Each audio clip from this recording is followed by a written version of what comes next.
তাহলে কি শুরু হয়ে গেল বাংলায় মুসলিমদের উপরে অত্যাচার? হ্যাঁ, একেবারে বিস্ফোরণ অভিযোগ করলেন মাওলানা কুতুবউদ্দিন নূরী সাহেব। তিনি বলছেন, আমি মাহফিল করে ফিরছিলাম আর আমাকে ধরে জবরদস্তি জয় শ্রীরাম বলতে বললেন। হ্যাঁ, একেবারে বিজেপি কর্মীরা তিনি এই অভিযোগ করছেন। তিনি কি বলছেন সম্পূর্ণ আপনাদেরকে শোনাবো। ভিডিওটা সম্পূর্ণ দেখবেন এবং শেয়ার করে আমাদের পাশে থাকবেন নতুন নতুন আপডেট পাওয়ার জন্য।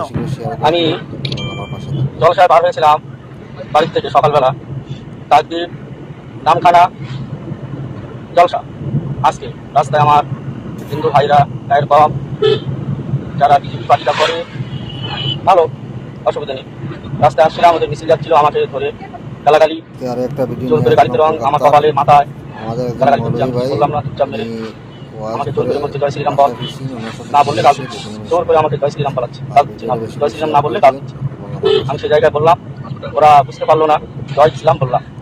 আমি জয় ইসলাম বলে ওদের কাছ থেকে তার হয়ে চলে আসলাম। ওরা তো ভাষাটা সবাই তো বোঝে না, ওরা মনে করছে জয় শ্রীরাম বলেছে। আমি ওই জায়গায় বললাম জয় ইসলাম। আমি ওদের কাছাকাছি আমাকে ধরে বিশাল একটা বড় মিছিল, আমাকে ধরে অপমান, গালাগালি